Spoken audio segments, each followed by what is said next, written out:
Hello Krishank.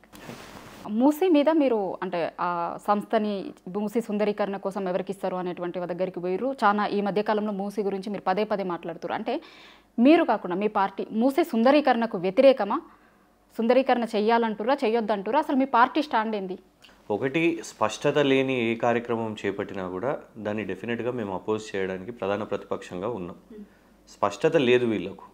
సుందరీకరణ అని అంటారు, మళ్ళీ తర్వాత సుందరీకరణ కాదు అని అంటారు. 1,50,000 కోట్లు అని వారే ప్రకటిస్తారు, మళ్ళీ 1,50,000 కోట్లు కాదు అనేది వారే చెప్తారు. ఇంకొకటి ఏంటిదంటే, మీరు తీసుకుంటున్న ఏదైతే కొన్ని మోడల్స్ ఉన్నాయో, ఇటు కొరియా కానివ్వండి, సింగపూర్ కానివ్వండి, థేమ్స్ కానివ్వండి, ఇవి రియలిస్టిక్గా ఇక్కడ సాధ్యమా అనేది కూడా మీరు గమనించండి. ఎందుకంటే ప్రయారిటీ మన దగ్గరనే ఎస్టీపీలు ఎస్ఎన్డిపిలు ఉన్నాయి. ఇవి మీరు ఇమీడియట్గా చేస్తే అందులో అర్ధపావు ఖర్చులో ఖతం అయిపోతుంది. కానీ అది కాకుండా, ఎందుకంటే మేము అది టేకప్ చేసినాము, ఆ మోడల్ సక్సీడ్ అయింది. ఇవాళ మీరు అక్కడికి పోయి కూడా ఇతర దేశాలకు పోయి కూడా చూస్తున్నది ఇవే ఎస్టీపీలు అనేది చూస్తున్నారు. ఇక్కడ మన దగ్గరనే మన హైదరాబాద్లోనే దేశంలో అతిపెద్ద ఎస్టీపీ ఉన్నది. కానీ దాన్ని స్టడీ చేయకుండా, దాన్ని ప్రొలాంగ్ చేయకుండా, ఒక స్పష్టత లేకుండా, ఇంకొకటి ఏంటిదంటే మన బడ్జెట్స్ కూడా మనం ఆలోచించుకోవాలి. మన ఎకానమీ సిచ్యువేషన్ ఏంటిది మీరు ఆలోచించుకోవాల్సిన అవసరం ఉంది. మీ ప్రయారిటీస్ ఫస్ట్ మీరు ఏమన్నారు, 6 గ్యారంటీలు అని చెప్పారు. 6 గ్యారంటీల నుంచి ట్రాక్ దాటేసారు. అందులో భాగంగా ఇంకొకటి మీరు కొంచెమే మొదలుపెట్టారు, పూర్తి 100% చేయలేదు. రుణమాఫీ కంప్లీట్ కాకముందే షిఫ్ట్ అయిపోయారు, రుణమాఫీ పూర్తి చేయలేదు. ఇంకొకటి వ్యవసాయం, మీరు రైతు భరోసా చేయాల్సిన అవసరం ఉన్నది, అది కూడా సీజన్ అయిపోతుంది, అది చేయలేదు. దీనికి ఎక్కడికి వెళ్ళి డబ్బులు తీసుకొని వస్తారు? ప్రపంచ బ్యాంక్ వస్తే ఎట్లాంటి గైడ్ లైన్స్ వస్తాయో కూడా అందరికీ తెలిసిన విషయం ఉన్నది కదా. మన ఎంప్లాయ్మెంట్ ఎన్ని శాంక్షన్ చేయాలి, ఎన్ని జాబ్స్ ఇవ్వాలి అనేది కూడా డిసైడ్ చేసేది వరల్డ్ బ్యాంకే. వరల్డ్ బ్యాంక్ ఉట్టిగా డబ్బులు ఇవ్వదు, అది రెస్ట్రిక్షన్స్ కూడా పెడుతుంది. కేసీఆర్ గారు గతంలో ఒక పాలసీ తీసుకున్నారు, ₹1 కూడా వరల్డ్ బ్యాంక్ నుంచి తీసుకోవద్దని. మనం ₹1 2014 నుంచి వరల్డ్ బ్యాంక్ నుంచి తెలంగాణ రాష్ట్రం ₹1 కూడా వరల్డ్ బ్యాంక్ నుంచి తీసుకోలేదు. వీళ్ళు ఏదో అప్పు అని అంటారు, కానీ చాలా క్లియర్గా నిన్న మొన్న కూడా రిపోర్ట్స్ మనకు వచ్చినాయి. డెట్ మేనేజ్మెంట్ చేయడంలో మనము 2nd ర్యాంక్లో ఉన్నాం. ఎందుకంటే మనం టాప్ 20 స్టేట్స్ అప్పుల్లో కూడా లేము. అప్పు తీసుకున్నా కూడా మనము జాతీయ స్థాయి సంస్థల నుంచి తీసుకున్నాము. ఒక నాంబార్డ్ కానివ్వండి, ఒక హట్కో కానివ్వండి, రకరకాల సంస్థల నుంచి మనము, పవర్ ఫైనాన్స్ కార్పొరేషన్ నుంచి కానివ్వండి, ఏ సర్టిఫికేట్ ఇచ్చినాయి. అందుకే రిజర్వ్ బ్యాంక్ ఆఫ్ ఇండియా ఏమని చెప్పింది, తెలంగాణ ప్రభుత్వం 33 సంవత్సరాల కోసం అప్పు తీసుకున్నా దానికి 14 సంవత్సరాల్లోనే కట్టే ఒక పొటెన్షియల్ ఉంది. కాబట్టి ఎందుకు ప్రతి ఒక్క తీసుకున్న రూపాయి కూడా దాంతో అసెట్ బిల్డ్ చేసినాం. ముఖ్యమంత్రి రేవంత్ రెడ్డి గారు విచిత్రం ఏంటంటే, ఫస్ట్ టైం ఒక చీఫ్ మినిస్టర్ ఒక ప్రైవేట్ కంపెనీని డిఫెండ్ చేయడానికి ఒక ప్రెస్ మీట్ పెట్టారు. అందులో మొత్తం డౌన్లోడెడ్ ఇమేజెస్, ఏఐ నుంచి తీసుకున్న ఇమేజెస్. మీరు పక్కన చూపెడుతున్నది మొత్తం ఎట్లుంది అంటే మన ఫైనాన్షియల్ డిస్ట్రిక్ట్ లాగానే ఆ పెద్ద పెద్ద టవర్స్ చూపెడుతున్నారు. అది సాధ్యమా? ఇంకొకటి, ప్రణాళిక లేకుండా ఫస్ట్ ఏం కావాలి, ఫస్ట్ డిపిఆర్ ఉండాలి. డిపిఆర్ లేకముందు కాంట్రాక్ట్ విలువను ప్రకటించారు, 1,50,000 కోట్లు ఖర్చు పెడతామని. నంబర్ 1. డిపిఆర్ రావాలంటే ఏంది, ముందే ఒక సంస్థను మీరు ఎంపిక చేసుకోవాలి, డిజైన్. ఇక్కడ ఏమైంది, వీళ్ళు ఫస్ట్ కాంట్రాక్ట్ ఇవ్వకముందే పాకిస్తాన్ నుంచి చెందిన ఒక సంస్థను వీళ్ళు కలిసిరు. ఇక్కడ ఫిబ్రవరిలో ఆ సంస్థ మెయిన్హార్ట్ అనే సంస్థ ఇక్కడికి వచ్చింది, వాళ్ళు ఇక్కడ కలిసిన తర్వాత మళ్ళీ లండన్కి కూడా పోయినారు, డావోస్ నుంచి లండన్కి పోయినారు. ఈ పలానా వ్యక్తులు కూడా వాళ్ళు ఎంబడున్నారు. కట్ చేస్తే ఇప్పుడు మళ్ళీ వాళ్ళకే వచ్చింది. కాంట్రాక్ట్ టెండర్ ప్రాసెస్ ఉంటే సాధారణంగా ఎవరికైనా రావాలి, వీళ్ళకే ఎట్లా వస్తుంది? గైడ్ లైన్స్ వయలేట్ చేసి కూడా వీళ్ళు యాక్చువల్లీ వేరే కంపెనీ కంటే వీళ్ళు బిడ్డింగ్ చేసింది, వాళ్ళు లోయెస్ట్ బిడ్ చేస్తే వీళ్ళు హై బిడ్ చేసినా కూడా వీళ్ళకి ఇవ్వడం జరిగింది. ఎందుకు అట్లా? ఎందుకు వయలేట్ చేయడము? పోనీ మేము వ్యతిరేకిస్తున్నది ఏంటంటే, ఈ మొత్తం ప్రొసీజర్స్ని మీరు మూసీ సుందరీకరణ చేస్తారా, మూసీని ప్రక్షాళన చేస్తారా అంటే మంచిదే, మేము ప్రయత్నం చేసినాం, మీరు దాన్ని కంటిన్యూ చేయండి. కానీ ఇవన్నిటిని పక్కన పెట్టి ఒక ప్రొజెక్షన్, ఒక కంపెనీకి ప్రొజెక్షన్, ఆ కంపెనీ వాస్తవం కాదా పాకిస్తాన్ నుంచి it is absconding, interpole notice ఉన్నది. సో రకరకాల కేసులున్న కంపెనీని ఇవన్నిటినీ ఎందుకు ఇంత ఆదరబాదరగా చేస్తున్నారు? మీ ప్రయారిటీస్ ఏమైనాయి?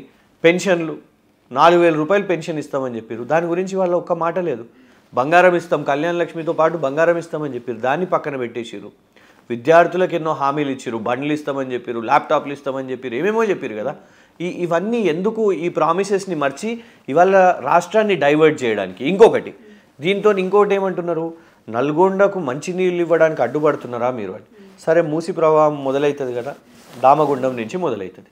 అక్కడ మీరు రాడార్ స్టేషన్ కోసం, నేవల్ రాడార్ స్టేషన్ ఎప్పుడు మొదలైంది? ఇది 2008లో దేశంలో ఎవరున్నారు? కాంగ్రెస్ ప్రభుత్వం.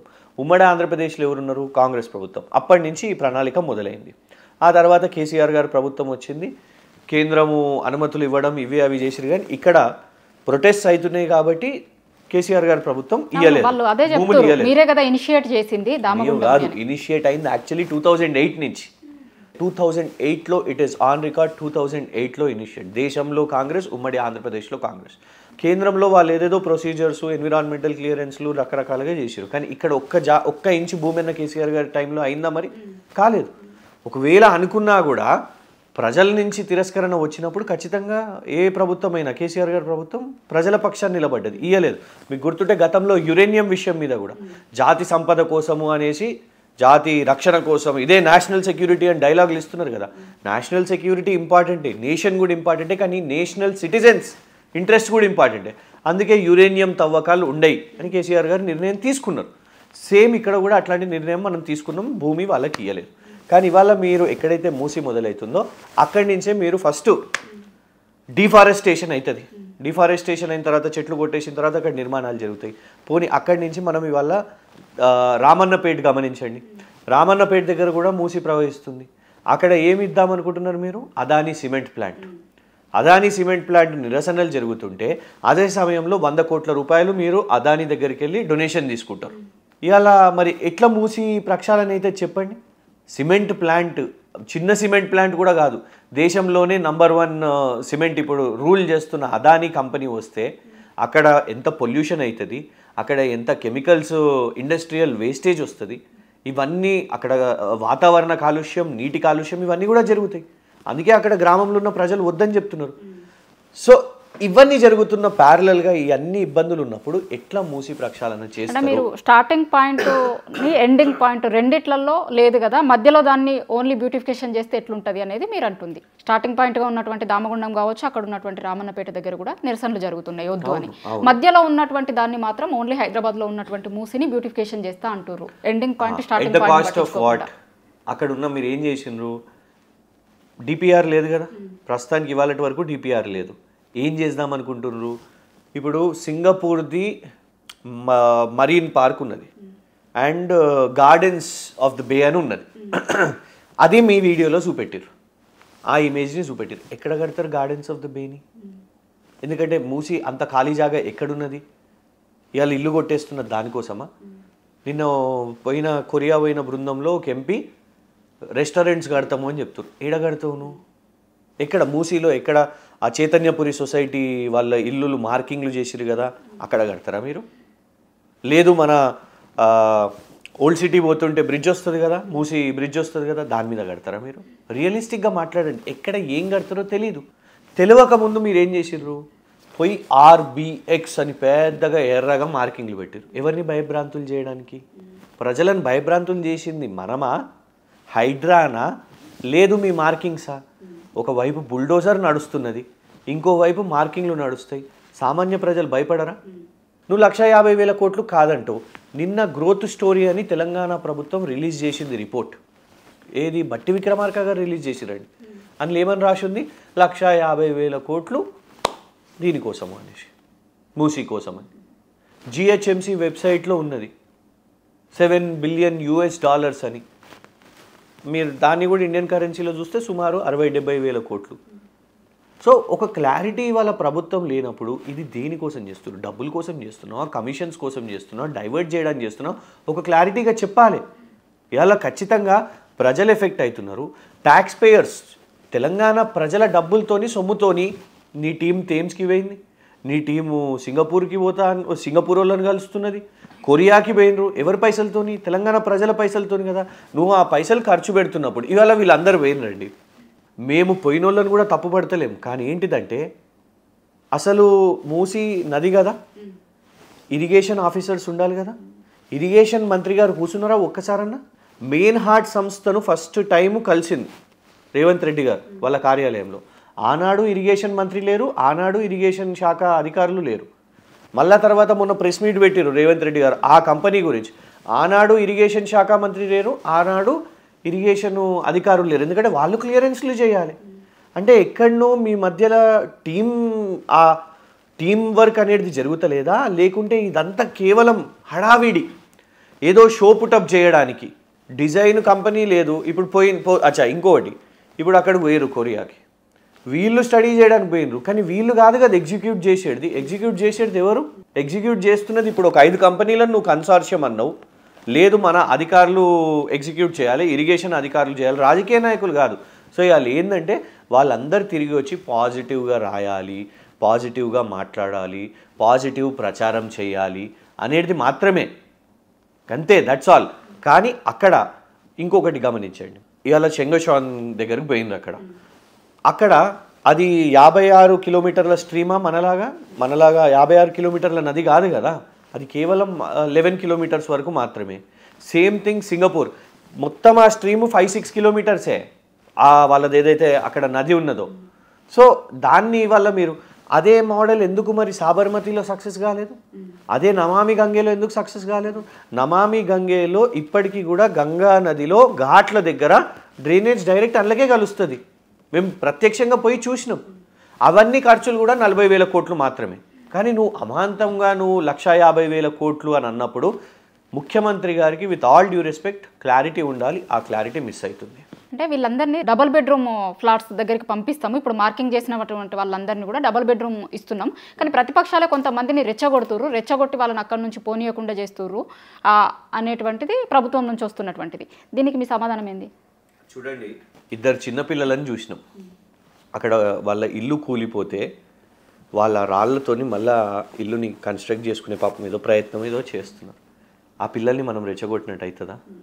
ఎంతోమంది ఏడుస్తున్నారు, కంటతడి పెట్టుకుంటున్నారు, ఆవేశంలో మాట్లాడుతున్నారు, కొందరు తిడుతున్నారు కూడా ధైర్యంగా.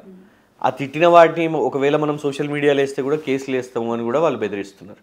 ఇల్లు పోయినప్పుడు అది 10 లక్షల రూపాయల ఇల్లు కానివ్వండి, 50 లక్షల ఇల్లు కానివ్వండి, ₹1 కోటి ఇల్లు కానివ్వండి, పెళ్లి చేసి చూడు, ఇల్లు కట్టి చూడు అని ఉట్టిగా లేదు. ఎందుకంటే మన లైఫ్ టైంలో ఎఫర్ట్ పెడితే ఒక్కొక్క జనరేషన్, ఒక్కొక్కసారి తల్లిదండ్రులు వాళ్ళు పాపం జీవితాంతం కష్టపడి లోన్లు తీసుకొని మేము ఇబ్బంది పడ్డాము, దాని తర్వాత మా పిల్లలకు మాత్రం ఒక ఇల్లు ఉండాలి అనేది ఇల్లు కడతారు కదా. అట్లాంటి ఇల్లు నువ్వు కూల్చేస్తే ప్రతిపక్షం రెచ్చగొట్టాల్సిన అవసరం ఉంటుందా? నువ్వు చేస్తున్నది వాళ్ళ అందరికీ 2-3 ఇల్లులో 4-4 ఇల్లులో, నీలాగా జూబ్లీ హిల్స్లోకి ఇల్లు, కొండారెడ్డిపల్లిలోకి ఇల్లు, కొడంగల్లోకి ఇల్లు, వట్టినాగులపల్లిలో ఒక ఫామ్ హౌస్, గోపాన్పల్లిలో ఒక ల్యాండు. రేవంత్ రెడ్డి గారిలాగా వీళ్ళకి అందరికి లేవు కదా. కష్టపడితే ఒక ఇల్లు, ఆ ఇంటిని నువ్వు కూల్చేస్తా అంటే ఎందుకు నిలబడొద్దు చెప్పండి? ఇక డబుల్ బెడ్రూమ్లు, అక్కడ 1 ఫ్లోర్ 2 ఫ్లోర్లు ఇన్ని ఉన్న వాళ్ళని నువ్వు తీసుకుపోయి డబుల్ బెడ్రూమ్లో ఉంచుతా అంటే వాళ్ళు ఉంటారా? సాధ్యమేనా? పోనీ అది పక్కన పెడదాం. ఆల్రెడీ డబుల్ బెడ్రూమ్లు ఇల్లు ఎందుకు కట్టించిర్రు?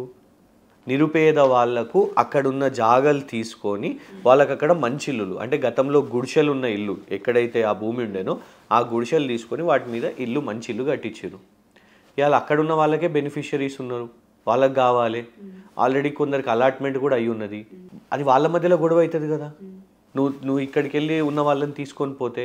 ఇంకొకటి, ఇప్పుడు మూసీ దగ్గర వాళ్ళు దాదాపు కొందరు 20 సంవత్సరాల నుంచి ఉంటారు, 30 సంవత్సరాల నుంచి ఉంటారు, అక్కడ పెరిగిన వాళ్ళే ఉన్నారు.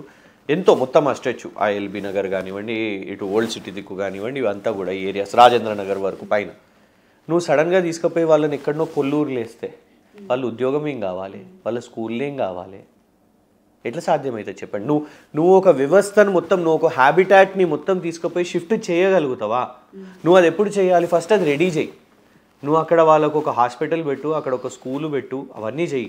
నువ్వు ఏం చేయలేదు రేవంత్ రెడ్డి గారు, మీరు ఇల్లు కట్టియలేదు. అది కేసీఆర్ కట్టించిన ఇల్లు, అది డబుల్ బెడ్రూమ్. నువ్వు ఇప్పుడు 150,000 కోట్లలో నీకు ఒక్కటి పైసలు ఏం మిగులుతాయంటే ఆ డబుల్ బెడ్రూమ్లో ఆల్రెడీ కేసీఆర్ కట్టించిండు. ఎందుకు 150,000 కోట్లో మనకు తెలియదు. రీహాబిలిటేషన్కి అయితే ఖర్చు కాదు, కానీ అక్కడ కేసీఆర్, అది కూడా కేటీఆర్ గారు చెప్పారు. కేటీఆర్ గారు ఎక్కడ చెప్పిండ్రు? ఈ మూసీ కాకుండా దానికంటే ముందు ఈ హైడ్రా కొన్ని గుడిసెలు కూల్చేస్తుంటే మనం చూసినాం. సామాన్యులు వాళ్ళు పాపం, వర్షం పడుతుంది, హైదరాబాద్లో వర్షాలు పడుతున్నప్పుడు ఆదివారం నాడు కోర్టు ఉండొద్దు అని చెప్పేసి నువ్వు తీసుకుపోయి కొటేషను. వర్షం పడుతుంటే పిల్లలు ఏం చేస్తారు? పుస్తకాలు తడిచిపోయినాయి, వాళ్ళు పాపం గరీబోలు ఆ బ్యానర్లను ఆ ఫ్లెక్సీలు ఏవేవైతే ఉంటాయో దాన్ని పట్టుకొని నిలబడ్డది చూసినాం. అప్పుడు కేటీఆర్ గారు ఒక ప్రజాప్రతినిధిగా సలహా ఏమిచ్చారంటే మానవీయ కోణంగా ఆలోచించు, నువ్వు వాళ్ళని సడన్గా ఇవాళ కబ్జాదారులు చూడండి, బ్యాంకుల నుంచి లోన్లు తీసుకున్న వాళ్ళు ఉన్నారు, ఎంఆర్ఓలు, సబ్ రిజిస్ట్రార్లు, అధికారులు, జిహెచ్ఎంసి, హెచ్ఎండిఏ, లోకల్ గ్రామ పంచాయతీ, ఇన్ని సిస్టమ్స్ ఉన్నాయి మన దాంట్లో. వీళ్ళందరూ పర్మిషన్లు ఎవరెవరో ఇచ్చారు. ఆఖరికి కరెంటు మనకు సప్లై కావాలన్నా మన భూ దస్తావేజులు చూసిన తర్వాతనే కరెంట్ పర్మిషన్ ఇస్తారు కదా. వీళ్ళు ఎవ్వరు తప్పు కాదంట, వాళ్ళు మాత్రం కబ్జాలు చేసుకున్న వాళ్ళు అని చెప్పి వాళ్ళ ఇల్లు కొట్టిపడేసినావు. అట్లాంటి వాళ్ళకు గరీబ్ వాళ్ళకు నువ్వు డబుల్ బెడ్రూమ్లు ఇవి అని చెప్పినావు. నువ్వు ఏం చేసినావు, టక్కని నీకు ఒక ఐడియా వచ్చింది, ఈ మూసి వాళ్ళని అందరినీ తీసుకుపోయి అందులోకి పంపించేస్తాను. ఒక ప్రధాన ప్రతిపక్షంగా వాళ్ళే అంటున్నారు కేసీఆర్ గారు మీరు రావాలి, కేటీఆర్ గారు మీరు రావాలి. మేము వాస్తవానికి మౌనంగా ఉన్నాం. ఇప్పుడు కేసీఆర్ గారు మాట్లాడితేనేమో ఇంత తొందర ఉన్నదా మీకు, ఎందుకు తొందరపడుతున్నారు, 10 సంవత్సరాలు మీరు ఏం చేసిండ్రు, మాట్లాడకండి, మేము మాకు సమయం ఇవ్వండి అని మీరే చెప్పారు. కేసీఆర్ గారు మౌనంగా ఉంటేనేమో ఎందుకు మాట్లాడతలేడు. బరాబర్ ఇవాళ కేసీఆర్ గారు సైలెన్స్లో కూడా నీకు భయం కనబడుతున్నది. మొన్న పెట్టిన మెయిన్ హార్ట్ ప్రెస్ మీట్లో కూడా నువ్వు కేసీఆర్ గారు జపమే చేస్తున్నావు, అదే భయం కనబడుతున్నది నీకు. ఇవాళ కేటీఆర్ గారు మాట్లాడినా మేమందరం తీసినా కూడా సోషల్ మీడియాకే నువ్వు భయపడిపోతున్నావు. ఇక కేసీఆర్ గారు వచ్చి ఇవన్నీ ఆ ప్రజలతో నిలబడితే ఎక్కడికి వెళ్ళి సాధ్యమవుతుంది. అవుట్పుట్ ఏంటిది చెప్పండి. నువ్వు ఇదే ఆ ఎస్ఎన్డిపి ఆ ఎస్టీపీలు కంప్లీట్ చేయి. ఇలా మొన్నకి ఇంత వర్షం పడ్డది హైదరాబాద్లో, నీళ్ళు ఎక్కడ నాగినాయా, ఆగలేదు. ఎందుకు, ఎందుకంటే 2020 ఫ్లడ్స్ తర్వాత కేసీఆర్ గారి ప్రభుత్వం దే హ్యావ్ లెర్న్డ్ లెసన్స్. వాళ్ళు చెప్పిండ్రు ఈ వర్షం తీవ్రంగా పడ్డది. అప్పుడు 1908లో మూసి ఏదైతే వరద వచ్చిందో ఆ తర్వాత 2020లో దానికంటే మించి హైదరాబాద్ వర్షాలు ఆ స్థాయిలో మనకు తీవ్రంగా వచ్చినాయి. వచ్చిన తర్వాత మనం చూసినాం ఎక్కడ ఫ్లాస్ ఉన్నాయి అనేటి, రకరకాల నాలాల వర్క్స్ మనం చేసుకున్నాం. పూర్తిగా ఇంకా కూడా కంప్లీట్ చేసుకుంటే బెటర్ అవుతుంది కదా. దీనికోసం మీరు ఇవాళ పైసలు ఖర్చు పెట్టుకుంటూ మిగతా అన్ని కార్యక్రమాలను, డెవలప్మెంట్ కార్యక్రమాలను పక్కన పెట్టేస్తూ ఇటు కరెంట్ ఛార్జీలు పెంచేస్తామని, రైతులకు రైతు భరోసా ఇవ్వమని ఇవన్నీ చేస్తున్నప్పుడు absolute financial mismanagement, total blunder, economic blunder చేస్తున్నది. కాబట్టి ప్రధాన ప్రతిపక్షంగా మేము మాట్లాడొద్దా, పాయింట్అవుట్ చేయొద్దా? మేము అడుగుతున్న సూటి ప్రశ్నల్లో మీరు అవి సమాధానాలు చెప్పండి. నువ్వు మీ బ్రదర్కి స్వచ్ఛ బయో కాంట్రాక్ట్ ఇచ్చుకుంటావు, నువ్వు మీ బావమరిదికి షోదా కాంట్రాక్ట్ ఇచ్చుకుంటావు. ఇప్పుడు ఒక దొంగ కంపెనీని మెయిన్ హార్ట్ని తెచ్చుకొని నువ్వు ఇస్తే మేము సూటిగా ఆధారాలతో క్వశ్చన్ చేసినాం. దానికి స్ట్రైట్గా ఆన్సర్ చెప్పు. అంటే మీకు అదే అడగబోతున్నాం, బ్రెయిన్ హార్ట్ ఆర్గనైజేషన్ మీకు నోటీసులు కూడా ఇచ్చినట్టుంది కదా, ఎందుకోసం నోటీసులు ఇచ్చింది మీకు? చూడండి, మెయిన్ హార్ట్ అనే సంస్థ ఫస్ట్ వచ్చి కలిసినప్పుడు, ఫిబ్రవరి కలిసినప్పుడు, అరే మూసి ఇప్పుడు ఇంత 150,000 కోట్లతోని నువ్వు ఇంత పెద్ద కార్యక్రమం చేపడుతున్నావు అంటే ఎవరి కంపెనీ, ఏం చేసింది ఈ కంపెనీ అనేది స్టడీ, బేసిక్ స్టడీ చేస్తాం అందరం. అయితే వీరు ఫస్ట్ కలిసినప్పుడు అప్పుడే డీటెయిల్స్ స్టడీ స్టార్ట్ చేసినాం. దీని మీద స్టార్ట్ చేసినప్పుడు గమనిస్తే లిస్ట్ ఆఫ్ కేసెస్ మనకు ఇగోండి. హిమంతా సురేన్ గారు ఇవాళ జార్ఖండ్ ముఖ్యమంత్రి, ఆయన ట్విట్టర్లో ట్వీట్ చేసింది ఇది, మెయిన్ హార్ట్ మామ్లేకి పూరీ జాంచ్ సిబిఐ కరే. వీళ్ళ కాంగ్రెస్ పార్టీ వాళ్ళ అలయన్స్లో ఉన్నది కదా జార్ఖండ్లో.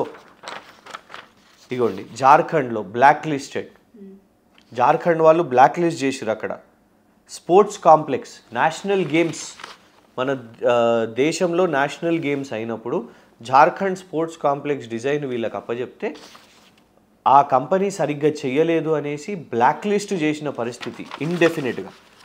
ఎయిర్పోర్ట్ అథారిటీ ఆఫ్ ఇండియా, వీళ్ళు పాట్నా ఎయిర్పోర్ట్, అందులో కూడా కుంభకోణం జరిగింది అని ఎయిర్పోర్ట్ అథారిటీ ఆఫ్ ఇండియా వాళ్ళు డిబార్ చేసిర్రు ఈ కంపెనీని. ఇదిగోండి ఎయిర్పోర్ట్ అథారిటీ ఆఫ్ ఇండియా ఆర్టీఐలో ఇచ్చిన రిప్లై.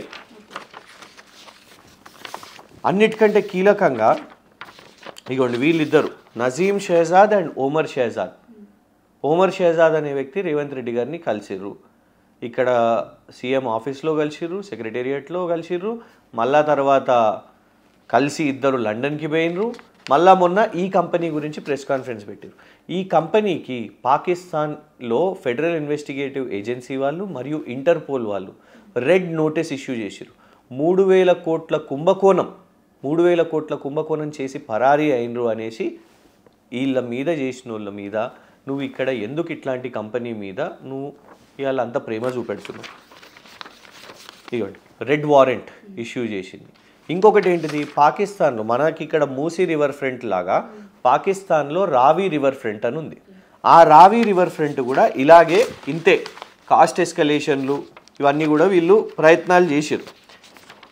ఆ లాహోర్ రావి రివర్ ఫ్రంట్ ఏదైతుందో ఆ డిజైన్ కూడా ఇదే మెయిన్ హార్ట్ సంస్థకు ఫస్ట్ దక్కింది. కానీ లాహోర్ డెవలప్మెంట్ అథారిటీ వాళ్ళు అక్కడ కూడా బ్లాక్ లిస్ట్ చేసిరు. ఇగోండి ఇక్కడ చాలా బోల్డ్గా రాసింది, main heart was also black listed by Lahore development authority. Same ఇలాగే దాన్ని ఫస్ట్ 20,000 కోట్లు అనేసి పాకిస్తాన్ కరెన్సీలో, తర్వాత 50,000 కోట్లని ఇట్లా అమాంతపు పెంచుకుంటూ పోయినరు. అక్కడ కూడా ఉన్న ప్రజలకు ఇబ్బంది అవుతుంది అనేసి లాహోర్ డెవలప్మెంట్ అథారిటీ ఇది ఒక బోగస్ కంపెనీ, వీళ్ళు ఇట్లా చేస్తున్నారు అని బ్లాక్ లిస్ట్ చేయడం జరిగింది.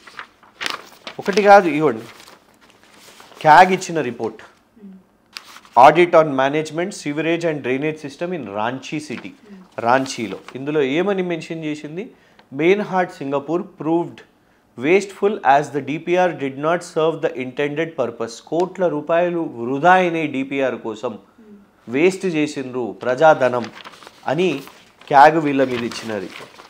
ఇగోండి సింగపూర్ హౌసింగ్ బోర్డ్, సొంత సింగపూర్ దేశం మెయిన్ హార్ట్ సంస్థ మీద వాళ్ళు కేసులు పెట్టారు, ప్రభుత్వ సంస్థ, అక్కడ గృహ నిర్మాణాలు. ఇట్లా ఇన్ని కేసులు ఖతారు, ఉజ్బెకిస్తాను, కజాకిస్తాన్, కంపెనీకి ఎందుకు ఇస్తారు అని అనుకుంటున్నారు మీరు? అది కూడా చిన్న కాంట్రాక్ట్ కాదు, 150,000 కోట్ల కాంట్రాక్ట్. అంటే ఇట్లాంటి కంపెనీలు ఉంటేనే వీళ్ళ డిమాండ్స్ని వింటదనా, వీళ్ళు ఏది చెప్పినా కూడా. ఎందుకంటే ఒక మంచి పెద్ద కంపెనీ అనుకోండి, వీళ్ళ డిమాండ్స్కి వినదు కదా. సో ఎన్నో కంపెనీలు ఉన్నాయి దేశంలో, మన దేశంలోనే ఎన్నో కంపెనీలు ఉన్నాయి, ప్రపంచ స్థాయి కట్టడాలు చేస్తుంటాయి. కానీ ఇట్లాంటి దానికి మీరు ఎందుకు ఇది చేసిండ్రు? మళ్ళీ ప్రెస్ మీట్ పెట్టి ఈ కంపెనీ కోసం, ఇట్లాంటి కంపెనీ కోసం ప్రెస్ మీట్ పెట్టి ఏం అవసరం చెప్పండి? ఏనాడైనా ఈ దేశంలో ఎవరన్నా కూర్చొని ఒక ముఖ్యమంత్రి ఈ కంపెనీ మంచిది, ఈ కంపెనీ గొప్పది, ఈ కంపెనీ ఇది చేసింది, అది చేసింది, ఆఖరికి అబద్ధాలు ఏ స్థాయిలో దిగిందంటే రామానుజం గారి, సమతామూర్తి రామానుజం గారి విగ్రహం కూడా ఇదే కంపెనీ చేసిందని చెప్పబట్టే తర్వాత వాళ్ళ సీఎంఓలోనే పక్కనున్నోళ్ళు నిలబడి కార్యాలయంలో ఉన్నోళ్ళు లేదు లేదు సార్ అది తప్పు, అది వాళ్ళు చేయలేదు, మేము ఏదో ఉట్టిగా అట్లా బొమ్మ పెట్టినాం ప్రెజెంటేషన్లో, అది వేరే కంపెనీ చేసింది అని. కింద ముఖ్యమంత్రి ఒక కంపెనీ కోసం వకాల్తా పుచ్చుకున్నారు అంటే, మేము ఇది మాట్లాడుతుంటే నోటీస్, సింగపూర్ కంపెనీ ఇవాళ లీగల్ నోటీస్ ఇష్యూ చేసింది, మా లీగల్ సెల్ ప్రిపేర్ చేస్తుంది, ఏమాత్రం కూడా ఏమంటారు క్షమాపణ చెప్పాలనంట, సోషల్ మీడియాలో పోస్టులు తీసేయాలనంట, చెప్పిందన్నీ గివ్వే. ఈ కేసులు ఉన్నాయి, వీళ్ళ మీద ఎందుకు రేవంత్ రెడ్డి గారు ప్రేమ చూపెట్టిండ్రు అని అన్నందుకు క్షమాపణ చెప్పండి. ఎందుకు క్షమాపణ చెప్పాలి? క్షమాపణ మేంగా చెప్పేది, ట్వీట్లు మేంగా తీయాల్సింది. మీరు వెళ్ళండి పాకిస్తాన్లో లొంగిపోండి, లొంగిపోయి మీ మీద ఈ ఇంటర్పోల్ నోటీసులు ఉన్నాయి కదా అవి తీపిచ్చేసుకోండి, సింపుల్ అయిపోతుంది కదా, అన్ని క్లీన్ షీట్ తీసుకొని రండి. సో ఇంత పెద్ద కుంభకోణం కనబడుతున్నది కాబట్టి ఇవాళ డెఫినెట్గా కూడా దీంట్లో ఎన్నో ప్రశ్నలు ఉన్నాయి. దీని మీద అసెంబ్లీలో చర్చ జరగలేదు, అసెంబ్లీలో చర్చ జరగనిస్తలేరు. ఇవాళ రూపాయి కొరియా పోయినా, థేమ్స్ పోయినా, ఇంకెక్కడికి పోయినా, లేకుంటే ఈ కంపెనీలకు డబ్బులు ఇచ్చినా ప్రతి రూపాయి తెలంగాణ ప్రజల రూపాయి, దానికి జవాబుదారితనం ఉండాల్సిన అవసరం ఉన్నది. సో డెఫినెట్గా దీని మీద మేము కంటిన్యూగా క్వశ్చన్ చేస్తూనే ఉంటాం. ఆర్గనైజేషన్ మీకు నోటీసులు ఇచ్చిన నెక్స్ట్ డే మీరు అక్కడికి పోయినట్టున్నారు కదా, అంటే నెక్స్ట్ స్టెప్ ఏముండబోతుంది దానిపైన మీది? డెఫినెట్గా లీగల్ రిప్లై ఇస్తాం, అండ్ ఒట్టి లీగల్ రిప్లై కాదు, ఖచ్చితంగా దీని మీద కోర్టుకి ఇస్తాం. మేము ఆర్టీఐ రెస్పాన్స్ కూడా పెట్టినాం, మీ ద్వారా చెప్తున్నాం, ఆర్టీఐ రిప్లైస్ కూడా వీళ్ళు ఇవ్వట్లేదు, ఆర్టీఐ రిప్లైస్ పెట్టినాం మేము. ఒక సోమ్ డిస్టిలరీస్ అనే నకిలీ బీర్ కంపెనీని తీసుకొని వస్తారు, మేము లేవనెత్తిన తర్వాత ఆ నకిలీ బీర్ కంపెనీని మీరు క్యాన్సిల్ చేసారు. సో ప్రధాన ప్రతిపక్షం మాట్లాడాలి కదా సరిత గారు, మేము మాట్లాడినందుకే ఒక నకిలీ బీర్ కంపెనీ, ఏ బీర్ కంపెనీ చేయబట్టి అయితే 50 మంది చనిపోయినరో, ఏ బీర్ కంపెనీ అయితే చిన్నపిల్లలు వాళ్ళు అందులో బిజినెస్ చేస్తున్నారు, వాళ్ళను ఎంప్లాయ్మెంట్గా పెట్టుకున్నారు అనేసి national child rights commission decision చేసి రద్దు చేసింది వాళ్ళని. మధ్యప్రదేశ్ ముఖ్యమంత్రి కూడా దానికి అగెన్స్ట్గా మాట్లాడిండు. సో అట్లాంటిది ఎవరెత్తిండ్రు? బీఆర్ఎస్ లేవనెత్తింది. షోదా కాంట్రాక్ట్ వాస్తవం కాదా? అమృత్ టెండర్స్లో కేటీఆర్ గారు డాక్యుమెంట్తో సహా చూపెట్టారు, అది ఎవరు చూపెట్టారు? బయటికి ఎవరు తీసారు? ప్రధాన ప్రతిపక్షం. ఇవాళ మేము లేవనెత్తుతున్నందుకే స్వచ్ఛ బయో సొంత తమ్మునికి నువ్వు అమెరికా దాకా తెలంగాణ ప్రజల పైసలతోని నువ్వు అమెరికా దాకా పోయి $1000 నువ్వు దాదాపు సుమారు 1000 కోట్లు అనుకుంటుంది, 1000 కోట్ల రూపాయలు ఇక్కడ పెడుతున్నారను ఏదో అదో అనేసి రకరకాల ఒప్పందాలు ఏదేదో చేస్తున్నావు ఫ్రాడ్ కంపెనీలతో. ఇప్పుడు ఇంకొక ఫ్రాడ్ కంపెనీ. సో ఎట్టి పరిస్థితుల్లో బీఆర్ఎస్ మౌనంగా ఉండదు. అది మెయిన్ హార్ట్ నోటీసులు ఇచ్చినా మెయిన్ హార్ట్ నోటీస్ ఇప్పించింది కూడా డెఫినెట్గా ముఖ్యమంత్రి రేవంత్ రెడ్డి గారే. సీఎంఏ దాని అడ్వకేట్ అయిండు, సీఎం దానికి లాయర్ అయ్యి కూర్చొని రాష్ట్రానికి చెప్తుండు ఈ కంపెనీకి ఇచ్చినాము, మెయిన్ హార్ట్కి ఇచ్చినాము, మెయిన్ హార్ట్ మంచి కంపెనీ, పాకిస్తాన్ కేసులు ఎక్కడ ఉన్నాయి చూడండి. రేవంత్ రెడ్డి గారిని కూడా బొమ్మనండి, మెయిన్ హార్ట్తో పాటు రేవంత్ రెడ్డి గారిని కూడా పాకిస్తాన్కి పోయి వాళ్ళకి అక్కడ వకాలతా పుచ్చుకోమని చెప్పండి చూద్దాం. బెస్ట్ కదా. మా మీద కేసులు వేసే బదులు, మా మీద నోటీసులు వేసే బదులు, కేటీఆర్ గారిని టార్గెట్ చేసే బదులు నీకు మెయిన్ హార్ట్ మంచి కంపెనీ అయితే ఫస్ట్ నువ్వు మూసి వాళ్ళకి ఇవ్వాలనుకుంటున్నావు అంటే రేవంత్ రెడ్డి గారు మెయిన్ హార్ట్ ఇద్దరు కలిసి పాకిస్తాన్కి పోయి వాళ్ళ ఏమేమి కేసులు ఉన్నాయో, అన్ని ఇతర దేశాల్లో ఏమేమి కేసులు ఉన్నాయో అవన్నిటిని మాఫీ చేసుకొని ఇంటర్పోల్ నోటీసులను, రెడ్ వారెంట్లను మాఫీ చేసుకొని తీసుకున్నాడు. అప్పుడు ఆలోచిద్దాం. ఇవన్నీ జరుగుతున్నప్పుడు హైడ్రా విషయం కావచ్చు, మూసీ సుందరీకరణ కావచ్చు, నిన్నగాక మొన్న గ్రూప్స్కి సంబంధించినటువంటి అభ్యర్థులు రోడ్ల మీదకి కావచ్చు, ఎప్పుడు కావచ్చు, ఇవన్నీ జరుగుతున్నప్పుడు తెలంగాణ సమాజంలో ఎప్పుడైనా సరే ప్రశ్నించే తత్వం అనేటువంటిది చాలా స్ట్రాంగ్గా ఉంటుంది. గతంలో కూడా తెలంగాణ ఏర్పడ్డ తర్వాత కావచ్చు, తెలంగాణ ఏర్పడక ముందు కావచ్చు, మేధావులు చాలా అంశాల మీద ప్రశ్నించిర్రు, గలమెత్తిర్రు, గవర్నమెంట్ని క్వశ్చన్ చేసిర్రు. కానీ ఒక 1 year నుంచి 10 నెలల నుంచి కాంగ్రెస్ పార్టీ అధికారంలోకి వచ్చినప్పటి నుంచి జరుగుతున్నటువంటి అనేక అంశాల పట్ల మేధావులు అనేటువంటి వాళ్ళు ఏ అంశం పైన కూడా అంటే గొంతెత్తుతున్నటువంటి పరిస్థితి అయితే కనిపిస్తలేదు. అసలు మేధావుల మౌనాన్ని ఎట్లా చూస్తారు మీరు? అంటే ఒకటి, రేవంత్ రెడ్డి గారు కనిపించని హిట్లర్. ఆ భయం పెడతారు, ఆ భయం చూపెడుతున్నారు కూడా. డైరెక్ట్గా నేరుగా మీ మీద కూడా కేసు అయింది, మీరు పోయి అక్కడ ఉన్న వాయిసెస్ని తీసుకుందామనే ప్రయత్నం చేశారు. కరెంటు పోయింది అనేసి ఒక మహిళ ఎవరో పెడితే దాన్ని ట్వీట్ చేస్తే కూడా కేసులు పెట్టిన పరిస్థితి. సో అట్లాంటి ఒత్తిడి పెడుతున్నారు. కానీ ఇలా చూస్తున్నాం, కొందరు మాట్లాడుతూ ఉన్నారు. మోహన్ గురుస్వామి గారు అదానీ విషయం మీద, ఇది ఎక్కడదయ్యా, రాహుల్ గాంధీ గారు ఏమో అదానీని అపోజ్ చేస్తుంటే నువ్వు తెలంగాణకి అదానీని తీసుకొని వస్తున్నావు, వాళ్ళ దగ్గరికి వెళ్ళి ఏం అవసరం, అదానీ దీని మీద పెట్టడం ఏంటిది? గంటా చక్రపాణి గారు మొన్న అదానీ విషయం మీద వారు క్వశ్చన్ చేసిరు. ఓహో, అదానీ చందాతో నడుస్తుందా ఈ విశ్వవిద్యాలయం, కార్పొరేటైజ్ యూనివర్సిటీ అనేది వారు క్వశ్చన్ చేసిరు. ఈరోజు ఉదయం ఎన్ వేణుగోపాల్ గారి స్టేట్మెంట్ చూసినాను. బాబాసాహెబ్ అంబేద్కర్ ట్యాంక్ బండ్ విగ్రహం ముందు గోడ కట్టేసారు. నిన్న రాత్రి పోయి దళిత సంఘాలు, బహుజన సంఘాలు వాళ్ళందరూ కూడా గోడను కూల్చేసారు. సో మెల్లగా స్టార్ట్ అయింది. ఒకటి రేవంత్ రెడ్డి గారు తెలుసుకోవాలి ఏంటంటే, గట్టిగా ఫ్రస్ట్రేటెడ్గా అరవడము, తిట్టడము, బూతులతోనూ నువ్వు ఎక్కువ రోజులు ఆపలేవు. 10 నెలల్లో నువ్వు ఏ పిల్లలైతే నీ కోసం నీ జెండా పట్టుకొని నీ కరపత్రాలు తిప్పి నిన్ను నమ్మి రాహుల్ గాంధీని స్వాగతించి నీకు ఓట్లేపిచ్చిర్రో ఆ పిల్లలను నువ్వు కొట్టించినావు. అశోక్ నగర్లో కేసీఆర్ గారు ఒక్క లాఠీ అన్న లేపించిర్రా?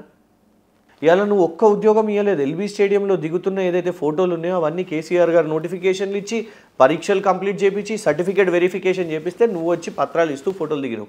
కేసీఆర్ గారే అట్లా ఫోటో దిగాలనుకుంటే ఇచ్చిన ప్రతి జాబ్, ఎంతోమంది ఉద్యమకారులకు జాబ్స్ వచ్చినాయి, వాళ్ళందరితో ఫోటోలు దిగుతుండే మీటింగ్లు పెట్టేసి. అట్లా కాదు కదా. నువ్వు ఇక్కడ పిల్లలకు ఇబ్బందులు ఉన్నప్పుడు, వాళ్ళకి అట్లా రూల్ ఆఫ్ రిజర్వేషను అనుమానాలు ఉన్నప్పుడు నువ్వైతే వాళ్ళని వాడుకున్నోనివి, వాళ్ళ ఓట్లు తెచ్చుకున్నోనివి. ఇవాళ మరి నువ్వు వాళ్ళని కొడుతుంటే నిజంగా బాధేస్తున్నది. సేమ్ థింగ్ రైతులు గ్రామీణ తెలంగాణలో నిన్ను నమ్మిండ్రు, ఓట్లేసిర్రు. ఓటేసిన తర్వాత ఇవాళ ఏమైంది? బేసిక్ ఫస్ట్ రైతు బంధు కేసీఆర్ గారు మొదలుపెట్టిన రైతు బంధు నువ్వు దానికి పెంచి ఇంత ఇస్తా అని చెప్పినావు. అసలుకే ఇస్తలేవు కదా. అసలు కేసీఆర్ గారు ఉన్నదే ఇస్తలేవు. నువ్వు ఇంకెక్కడికి వెళ్ళి నమ్ముతారు? కరెంటు కోతలు చూసినాం, నీటి ఇబ్బందులు చూస్తున్నాం, రుణమాఫీ చూస్తున్నాం. ఒక్క స్కీమ్ తెచ్చిర్రా చెప్పండి మీరు? ఒక్క స్కీమ్ తెచ్చిందా? ఒక్క స్కీమ్ కూడా మీది వల్ల ఎక్కడ ఇంప్లిమెంటేషన్లో లేదు. సో డెఫినెట్గా ఇవన్నీ ఇష్యూస్ మేము క్వశ్చన్ చేస్తూనే ఉన్నాం. కానీ తను ట్రాక్ తప్పిండు. ట్రాక్ ఎందుకు తప్పిండు? ఎందుకంటే కనబడుతుంది ఆయన ఇంట్రెస్ట్ వేరు. ఇంట్రెస్ట్ పైసలు చేసుకోవడం, అవి చేసుకోవడం మాత్రమే కనబడుతున్నది. ఇక్కడ ఏఐసిసికి పంపించడం, హర్యానా ఎలక్షన్ వస్తే హర్యానాకు పంపించాలి, ఇంకొక రాష్ట్రం ఎలక్షన్ పార్లమెంట్ ఎలక్షన్స్ వస్తే పార్లమెంట్కి పంపించాలి, రేపు మహారాష్ట్ర వస్తే మహారాష్ట్రకు పంపించాలి. ఏఐసిసి సుమారు నాకు తెలిసి సిల్వర్ జూబ్లీ అయిందనుకుంటా మొన్న 25 సార్లు ఏఐసిసికి వెళ్ళారు. ఒక హోంమంత్రి లేడండి మనకు. లా అండ్ ఆర్డర్ ఇంత ఇష్యూలు అవుతుంటే ఒక హోంమంత్రి లేని పరిస్థితి. ముత్యాలమ్మ ఇష్యూ చూసినాం, it's a very serious issue. Home minister లేరు, రివ్యూ చేపట్టలే, వచ్చి విజిట్ చేయలేదు. నేషనల్ ఇష్యూ అయిన పరిస్థితి అందరు చూసిరు. ఇవాళ చూడండి, ఇక్కడ ఐసిస్ వాళ్ళు ఇక్కడ హైదరాబాద్లో దొరికిండ్రు అనేసి ఫస్ట్ టైం, అది కూడా సికింద్రాబాద్లో, మా నియోజకవర్గంలో కంటోన్మెంట్లో. దారుణం. 10 సంవత్సరాల్లో ఎక్కడ కూడా హైదరాబాద్ సికింద్రాబాద్లో మత కలహాలు మత ఘర్షణలు చూడలేదు. కానీ మొన్న సికింద్రాబాద్లో చూసిన పరిస్థితి చూస్తే హోంమంత్రి ఉన్నాడా లేడు. ఆ రాహుల్ గాంధీ హోంమంత్రి అడిగినకు, ఓ విద్యాశాఖ మంత్రి లేరు, సంక్షేమ శాఖ మంత్రి లేరు, గురుకుల పాఠశాలలు ఇబ్బంది చూస్తున్నాం. ఇన్ని ఇష్యూస్ ఉన్నాయి. సో ప్రయారిటీస్ ఏంటి? నీ ప్రయారిటీ ఏంది? What is your priority? రైతుల, యువతనా, లేదు విద్యుత, లేదు మూసియా, 1,50,000 కోట్ల మూసీ కాంట్రాక్టా, శాంతి భద్రతల, ఏది? ఎందులో మీరు ఇప్పటి వరకు ఒక ఎక్స్పర్టీస్ చేసిండ్రు? ఒక గొప్ప పెట్టుబడి, ఒక కొత్త పెట్టుబడి ఏమైనా తీసుకొని వచ్చినా అంటే కూడా లేదు. థ్యాంక్ యూ అండి.